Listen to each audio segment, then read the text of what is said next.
Hello બાળકો, ધોરણ 8 ગણિત વિષયમાં પ્રકરણ રાશિઓની તુલના આપણે જોઈએ.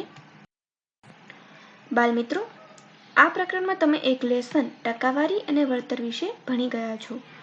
આજે આપણે મૂલ્યવર્ધિત કર, વેચાણ કર અથવા જીએસટી અને ચક્રવૃદ્ધિ વ્યાજ અને તેના ફાયદા વિશે જાણશું.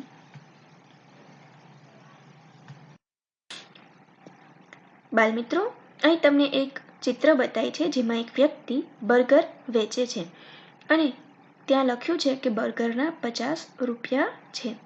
ત્યાં એક ગ્રાહક આવી અને બર્ગર માટેની વાત કરે છે. તો અહીં તમને તે બંને વચ્ચેની વાતચીત દર્શાવેલી છે. ચાલો આપણે તે સમજીએ. ગ્રાહક આવીને કહે છે, હેલો, શું તમે મને એક બર્ગર આપશો? દુકાનદાર કહે છે, હા ચોક્કસ, એક બર્ગર માટે તમારે 59 રૂપિયા આપવા પડશે. ગ્રાહક કહે છે, પરંતુ તમે બોર્ડ તો એક બર્ગરના 50 રૂપિયા એમ લખ્યું છે. તો દુકાનદાર કહે છે કે ખરેખર સર એવું છે કે વધારાના 9 રૂપિયા મારે કર માટે તમારે આપવા પડશે. તો ગ્રાહક કહે છે, કર મારે કેમ ભરવો જોઈએ? દુકાનદાર કહે છે કે આપણા દેશ માટે આપણે સરકારને કર ચૂકવવો જોઈએ. ગ્રાહક કહે છે, તમે બર્ગરના વધારે રૂપિયા કેમ લો છો? તો દુકાનદાર તેને સમજાવે છે અને શિક્ષણ, સંરક્ષણ અને વિકાસ વગેરે માટે સ્વાગત છે એમ કહી અને તેને બર્ગર આપે છે.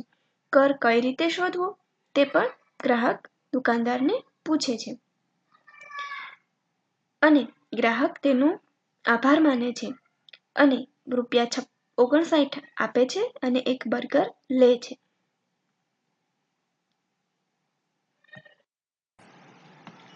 ચાલો અહીં આપણે જોઈએ કે તેણે કર કેવી રીતે શોધ્યો. કર પહેલા બર્ગરની કિંમત છે ₹50 અને કરનો ચાર્જ થશે 18%. તો કરની ગણતરી આપણે કરવી હોય તો 50 રૂપિયાની કિંમત ઉપર 18% ચાર્જ લગાવવો પડે. તો 50 × 18/100. આથી જવાબ મળશે ₹9. તો એક બર્ગર ઉપર 9 રૂપિયાનો કર એટલે કે ચાર્જ લાગે છે. કર લગાવ્યા પછી બર્ગરની કિંમત થશે 50 + 9 એટલે કે 59 રૂપિયા. ઓ ગ્રેટ, કર કેટલા પ્રકારના હોઈ શકે? તો દુકાનદાર કહે છે, ઓકે ચાલ મને કહેવા દે. વેચાણ કર. કોઈ પણ વસ્તુના વેચાણ પર લેવામાં આવતો કર એટલે કે વેચાણ કર. આ ઉપરાંત મૂલ્યવર્ધિત કર એટલે કે ઉત્પાદન કે વિતરણના દરેક તબક્કે વસ્તુની કિંમત ઉપર લેવામાં આવતો કર. એ સિવાય જીએસટી. જીએસટી એ માલ અને સેવાઓના ઉપર લગાવવામાં આવતો ટેક્સ છે. હવે ભારત સરકાર ફક્ત જીએસટીનો જ ઉપયોગ કરે છે, આપણે જાણીએ છીએ. ઓહ, આ જીએસટી શું છે? જીએસટીનું પૂરું નામ છે ગુડ્સ એન્ડ સર્વિસ ટેક્સ. ચાલો આપણે કરના ત્રણેય પ્રકારોને વિગતવાર સમજીએ. સૌપ્રથમ વેચાણ કર. 400 રૂપિયાની એક કેક છે, તેના ઉપર વેચાણ કર 5% લાગે છે. હવે તેનું બિલ કેટલા રૂપિયાનું બનશે? આ ઉદાહરણ દ્વારા આપણને વેચાણ કર સમજાશે. કેકની કિંમત બરાબર 400 રૂપિયા છે. લગાવવામાં આવતો વેચાણ કર બરાબર 5%. તો કેકની ઉપર લગાડવામાં આવતો ચાર્જ બરાબર 400 × 5/100. તો કેક ઉપર કર બરાબર 420 રૂપિયા. આથી બિલ ઉપર કર સાથે લાગેલી કિંમત 420 રૂપિયા થશે.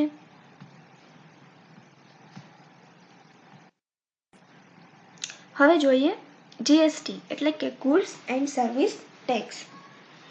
પ્રશ્ન આપેલો છે કે રાહુલે 800 રૂપિયાની એક ખુરશી ખરીદી, તેના ઉપર 12% જીએસટી લગાવવામાં આવે છે. તો ખુરશીની કર લગાવ્યા પછીની કિંમત શોધો. ખુરશીની કિંમત બરાબર 800 રૂપિયા જીએસટી એટલે કે 12%. ખુરશી ઉપર લગાવવામાં આવેલ જીએસટી બરાબર 800 × 12/100.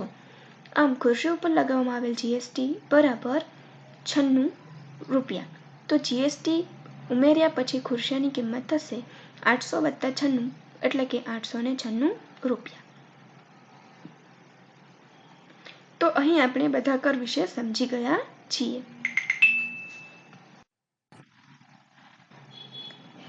અહીં એક વ્યક્તિ વિચારે છે કે હું વ્યાપાર શરૂ કરવા માંગુ છું અને મારી પાસે પૂરતા પૈસા નથી, એવું વિચારી અને તે બેંકમાં જાય છે કે બેંકમાં જાઉં અને લોન માટે અરજી કરું.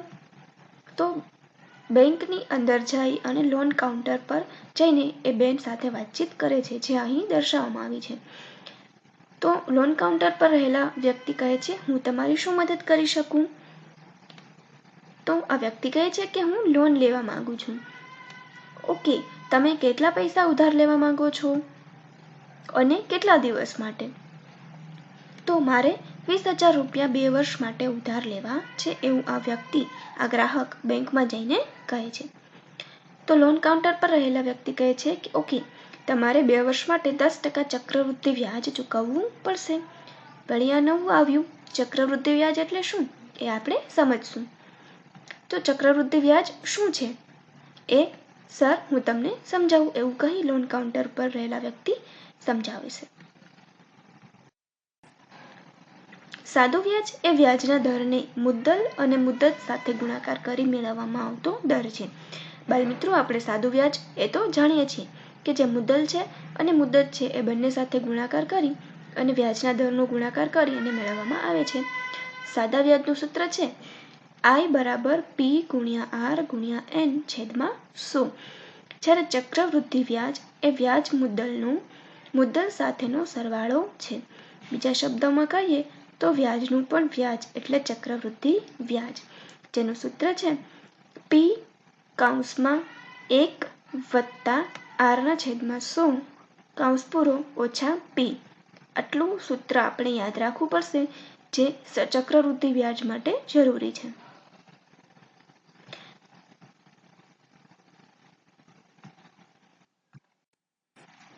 ચાલો બાળમિત્રો, ઉપરના ઉદાહરણ માટે આપણે સાદું વ્યાજ અને ચક્રવૃદ્ધિ વ્યાજ બંને ગણીએ. સૌપ્રથમ સાદું વ્યાજ જોઈએ, જેના માટે મુદ્દલ છે 20,000 રૂપિયા, વ્યાજ છે 10% અને મુદ્દત 2 વર્ષ. 2 વર્ષ માટે સાદું વ્યાજ શોધવું હોય તો સૂત્ર છે PRN/100. 2 વર્ષ માટે સાદું વ્યાજ બરાબર P એટલે કે મુદ્દલ છે 20,000 × R એટલે કે વ્યાજનો દર 10% × N એટલે કે મુદ્દત 2 વર્ષ છેદમાં 100. આ બધાનું આપણે સાદું રૂપ આપીશું તો જવાબ આવશે સાદું વ્યાજ બરાબર 4,000 રૂપિયા. આમ 2 વર્ષ પછી એની કેટલી કિંમત ચૂકવવી પડશે? તો કે 20,000 + 4,000 બરાબર 24,000. તો આ થઈ સાદા વ્યાજની ગણતરી. હવે જોઈએ સાદું વ્યાજ અને ચક્રવૃદ્ધિ વ્યાજનો તફાવત. પહેલું વર્ષ, મુદ્દલ અને વ્યાજ અને વર્ષના અંતે રકમ, એવી રીતે આપણને અહીં કોષ્ટક આપેલું છે. સાદા વ્યાજમાં જો મુદ્દલ 100 રૂપિયા હોય તો 10% વ્યાજ એટલે કે 10 રૂપિયા વ્યાજ થશે અને વર્ષના અંતે 110 રૂપિયા આપવા પડે. જો સાદું વ્યાજ આપણે ચૂકવવાનું હોય તો 100 રૂપિયા ઉપર 10% ચાર્જ એટલે કે 110 રૂપિયા એક વર્ષના અંતે ચૂકવવું પડે. પરંતુ ચક્રવૃદ્ધિ વ્યાજ હોય તો પહેલા વર્ષે સેમ સાદા વ્યાજની જેમ જ પહેલા વર્ષે ચક્રવૃદ્ધિ વ્યાજ 110 રૂપિયા આપવું પડે. પરંતુ બીજા વર્ષમાં શું થશે? તો બીજા વર્ષમાં પણ 10% ઇન્ટરેસ્ટ એટલે કે વ્યાજ વધશે. આથી બીજા વર્ષે 110 + 10 રૂપિયા એટલે કે 120 રૂપિયા સાદા વ્યાજે હોય તો ચૂકવવા પડે. પરંતુ ચક્રવૃદ્ધિ વ્યાજમાં શું થશે કે 110 રૂપિયા એ આપણી મૂળ કિંમત થઈ જશે અને એના ઉપર આપણે 10% ચાર્જ ભરવો, વ્યાજ આપણે એને આપવું પડશે. આથી 110ના આપણે વ્યાજ જોશું તો એ 11 રૂપિયા આવશે અને બંનેનો સરવાળો કરતા જવાબ મળશે 121. ત્રીજા વર્ષે જોઈએ તો સાદા વ્યાજમાં 120 + 10 એટલે કે 130 રૂપિયા થશે. જ્યારે ચક્રવૃદ્ધિ વ્યાજમાં 121 એ મૂળ કિંમત થઈ જશે એટલે કે મુદ્દલ થઈ જશે અને એના ઉપર વ્યાજ થશે 12.10%, કારણ કે આપણે 121ના 10% કરવાના છે તો તેનું વ્યાજ થશે 12.10. આથી ચક્રવૃદ્ધિ વ્યાજ ત્રીજા વર્ષે થશે 133.10. આ રીતે સાદા વ્યાજ અને ચક્રવૃદ્ધિ વ્યાજમાં તફાવત છે. તો ચાલો ચક્રવૃદ્ધિ વ્યાજ અને સાદા વ્યાજ વચ્ચેનો તફાવત આપણે ઊંડાણપૂર્વક સમજીએ. 10% વાર્ષિક દરે 100 રૂપિયાનું રોકાણ કર્યું. ચાલો મળેલ રકમને જોઈએ. 1 વર્ષ પછી સાદું વ્યાજ 110 રૂપિયા, ચક્રવૃદ્ધિ વ્યાજ પણ 110 રૂપિયા થશે. 2 વર્ષ પછી જોશું તો સાદા વ્યાજે 120 થશે, જ્યારે ચક્રવૃદ્ધિ વ્યાજમાં 121 થશે. ત્રીજા વર્ષે 130 સાદું વ્યાજ, ચક્રવૃદ્ધિ વ્યાજ 133. ચોથા વર્ષમાં 140 સાદું વ્યાજ અને ચક્રવૃદ્ધિ વ્યાજ 146 રૂપિયા થશે. પાંચમા વર્ષે 150 રૂપિયા સાદું વ્યાજ અને ચક્રવૃદ્ધિ વ્યાજ 161 રૂપિયા થશે. એમ કરતાં 50 વર્ષ આવશે ત્યારે સાદું વ્યાજ 600 રૂપિયા થશે, જ્યારે ચક્રવૃદ્ધિ વ્યાજ 11,790 રૂપિયા થશે.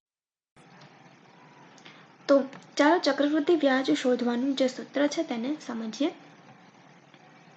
મુદ્દલ બરાબર 20,000 રૂપિયા, વ્યાજનો દર બરાબર 10%, મુદત n બરાબર 2 વર્ષ.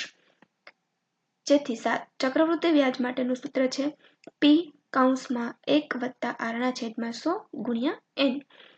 તો મુદ્દલ છે 20,000 (1 + R એટલે કે વ્યાજનો દર 10%/100 (2 એટલે કે 2 વર્ષ). આથી 20,000 એમનેમ રહેશે, 10 + 1 એટલે 11/100 (2). 20,000 × 121/100 તો 200 × 121 બરાબર 2 વર્ષ પછી કિંમત થશે 24,200. સાદા વ્યાજની રકમ 24,000, જ્યારે ચક્રવૃદ્ધિ વ્યાજની રકમ શું થઈ? 24,200. આમ ચક્રવૃદ્ધિ વ્યાજ અને સાદા વ્યાજ વચ્ચેનો તફાવત થશે ₹200. એનો અર્થ એ કે સાદા વ્યાજ કરતાં મારે 200 રૂપિયા વધારે ચૂકવવાના રહેશે. હા, ઓકે, આભાર, તમે મને લોન આપો. ઓકે સર, આ ફોર્મ ભરી દો અને જરૂરી દસ્તાવેજ જમા કરાવો. આભાર. ઉપયોગિતા. ચાલો એક ઉદાહરણ દ્વારા સમજીએ. એક ગામમાં 2018ના વર્ષમાં 10,000 લોકો રહેતા હતા. આ વસ્તીમાં દર વર્ષે 10%નો ઘટાડો થાય છે. તો 2023 સુધીમાં કેટલી વસ્તી હશે તેની ગણતરી કરો.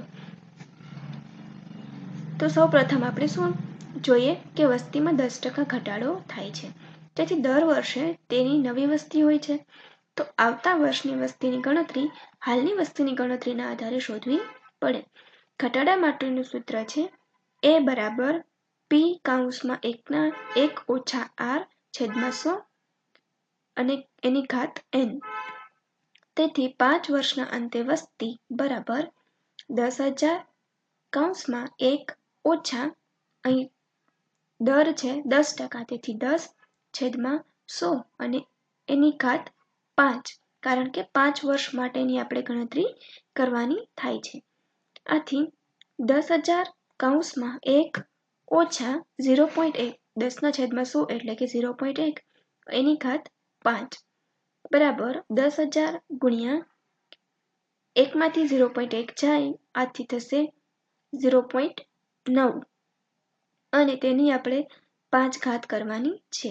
આથી આપણને જવાબ મળશે 10,000 ગુણ્યા 0.59049, જેનો ગુણાકાર કરતા જવાબ મળશે 5,905, જે અંદાજે કિંમત આપણે લખી લઈશું.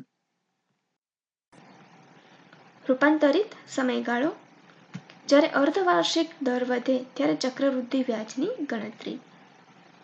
જે સમયગાળા પછી તેટલા સમયના વ્યાજને મુદ્દલમાં ઉમેરવામાં આવે તો તેને રૂપાંતરિત સમયગાળો કહે છે. જ્યારે અર્ધવાર્ષિક ચક્રવૃદ્ધિ વ્યાજ હોય ત્યારે રૂપાંતરિત સમયગાળો 2 હોય છે. અહીં અર્ધવાર્ષિક વ્યાજ દર અડધો થઈ જાય છે, 6 મહિનાનો થઈ જાય છે. અર્ધવાર્ષિક દર વાર્ષિક દરે અડધો થશે. બીજો પોઈન્ટ, દર ત્રિમાસિક ગાળામાં વધારો થાય ત્યારે ચક્રવૃદ્ધિ વ્યાજની ગણતરી. તો 1 વર્ષમાં 4 રૂપાંતરણ થશે અને ત્રિમાસિક દર વાર્ષિક દરનો 1/4 ભાગ હશે. ચાલો હું સમજાવું. 2,000 રૂપિયાની લોન પર 10% લેખે 2 વર્ષનું અર્ધવાર્ષિક ચક્રવૃદ્ધિ વ્યાજ શોધો. તો અહીં પી એટલે કે મુદ્દલ બરાબર થશે 2000, મુદ્દત 2 વર્ષ અને અર્ધવાર્ષિક દર છે તો તેની ગણતરી 2 ગુણ્યા 2 વાર થશે એટલે કે 9 ટી એટલે કે આપણને મળશે 4. હવે વ્યાજનો દર બરાબર 10%, કારણ કે તે અર્ધવાર્ષિક બને છે તો નવો દર થશે 10/2 એટલે કે 10%નું અડધું 5% બની જશે. હવે સૂત્ર મૂકીએ. એ બરાબર પી કૌંસમાં 1 + r/100 અને એની ઘાત n. તો અહીં આપણને પી બરાબર 2000 છે, કૌંસમાં 1 વત્તા r એટલે કે નવો વ્યાજનો દર આપણે જે અડધો કરીને શોધ્યો તે છે 5/100 અને n એટલે કે સમયગાળો છે 4 બરાબર 2000 ગુણ્યા આનું સાદુરૂપ આપતા જવાબ આવશે 1.2155 અને ગુણાકાર કરતા જવાબ મળશે 2431. આમ ચક્રવૃદ્ધિ વ્યાજ કેટલું થયું? તો અહીં મૂળ જે કિંમત છે એ આપણે 2431 માંથી બાદ કરવી પડશે. આથી 2431 ઓછા 2000 બરાબર ₹431 એ ચક્રવૃદ્ધિ વ્યાજ થશે. સારાંશ. વેચાણ કર શું છે? તો કોઈ પણ વસ્તુના વેચાણ પર લાગતો કર એ વેચાણ કર કહેવાય છે. બીજો છે કરનો પ્રકાર મૂલ્યવર્ધિત કર, એટલે કે ઉત્પાદન કે વિતરણના દરેક તબક્કે વસ્તુની કિંમત ઉપર લેવામાં આવતો કર. આ ઉપરાંત આપણે જીએસટી વિશે જાણ્યું. જીએસટી શું છે? તો કે માલ અને સેવાઓના ઉપર લગાવવામાં આવતો ટેક્સ છે. સાદું વ્યાજ એ વ્યાજના દરને મુદ્દલ અને મુદત સાથે ગુણાકાર કરી મેળવવામાં આવતો વ્યાજ છે. એનું સૂત્ર છે સાદું વ્યાજ બરાબર પી ગુણ્યા r ગુણ્યા n/100. જ્યારે ચક્રવૃદ્ધિ વ્યાજ એ વ્યાજ મુદ્દલનો મુદ્દલ સાથેનો સરવાળો છે. બીજા શબ્દોમાં કહીએ તો વ્યાજનું વ્યાજ એટલે કે ચક્રવૃદ્ધિ વ્યાજ, જેનું સૂત્ર છે એ બરાબર પી કૌંસમાં 1 વત્તા r/100 ઓછા પી.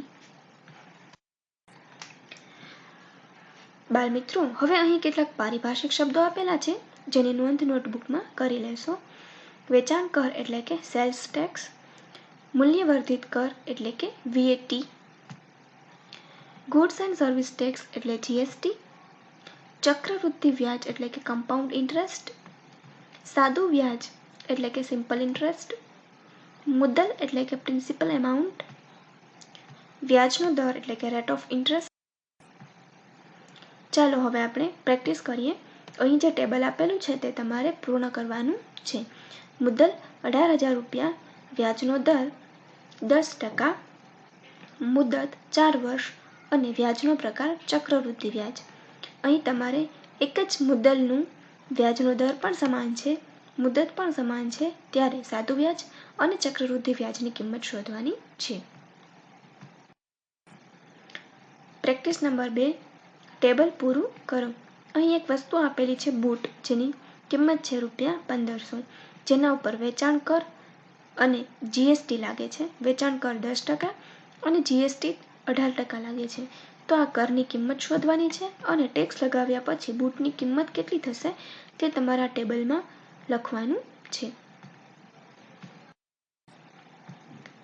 ચાલો બાળકો, અહીં એક પ્રોજેક્ટ આપવામાં આવ્યો છે જે તમારે કરવાનો છે.